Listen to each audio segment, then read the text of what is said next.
I am in the home of James Hendrick, and I decided to interview him today,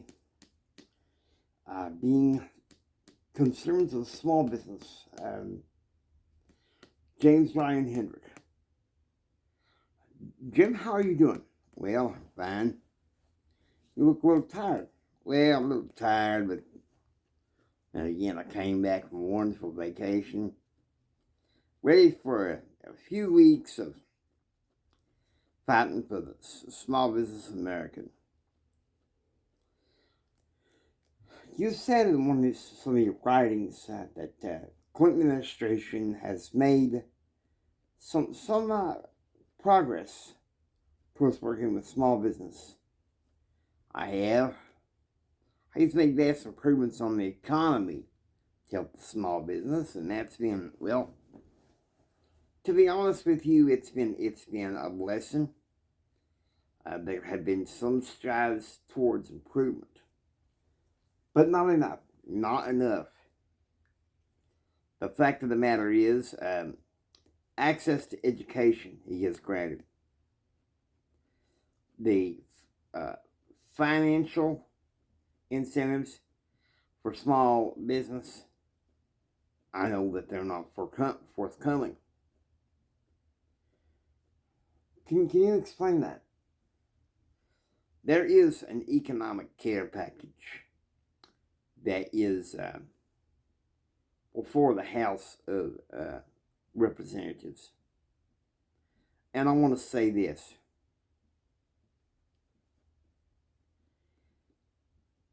I know some people, like Speaker Foley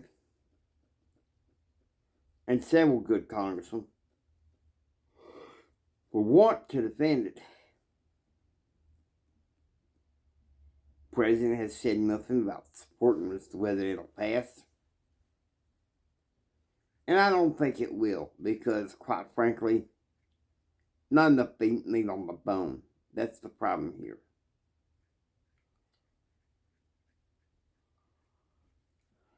You said not enough meat on the bone. Well, Clinton's too busy out there promoting his own agenda. Had I known that in 1992, and instead of looking for the good of the American people, I might not have supported him. His agenda being NAFTA and the one bothering. NAFTA, I'm not going to judge him about Bosnia. That's not my forte. Y'all know that. The crime bill, health care. He could easily put in something, but not in welfare reform, which I know, and you know, Blake, that is a long-term project.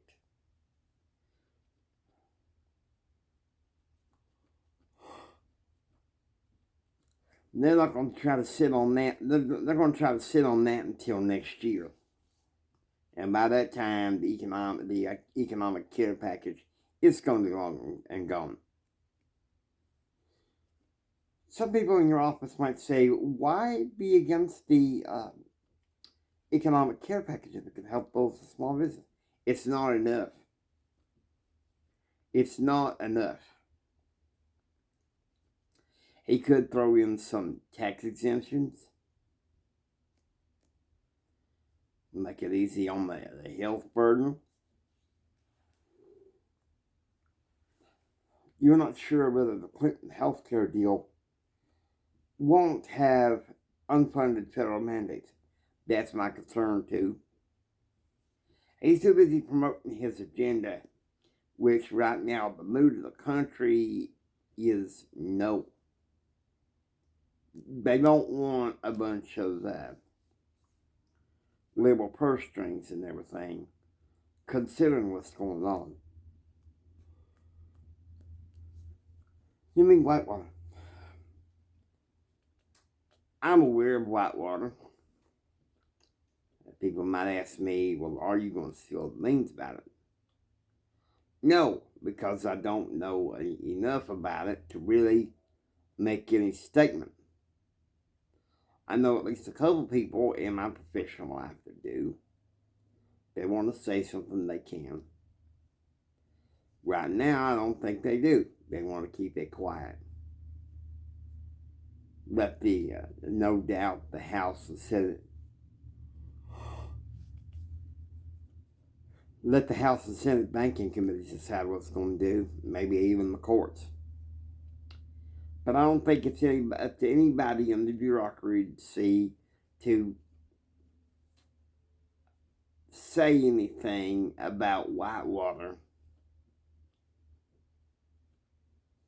without them being accused of aggrandizement. It's just there to build up their reputation. And that's bad for the American people. That's bad business. Let me ask you some personal things. What is your daily routine like? Well, I get up at about 4 o'clock in the morning. I go sit down, read the papers, watch the tube, go exercise, and then I have a little breakfast.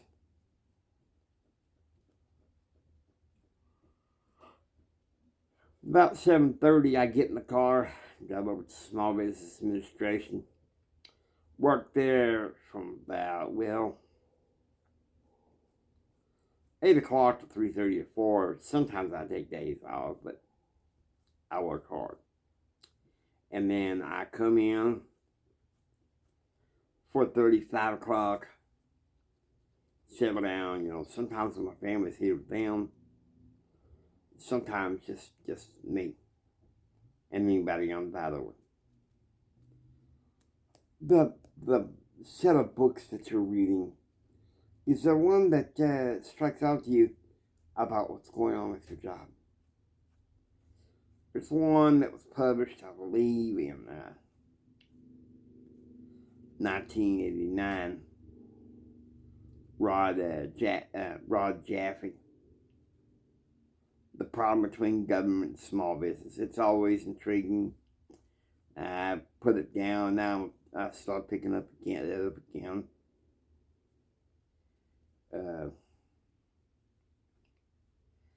Of course, sometimes I sit around here and read the Louis L'Amour book. I'm kind of getting the Western books on the weekends when I'm not working. Are you ever up at night? Well, quite a bit sometimes when I got a lot on my mind. But I try to cut that out. Too much work and responsibility to kind of blast in the hole.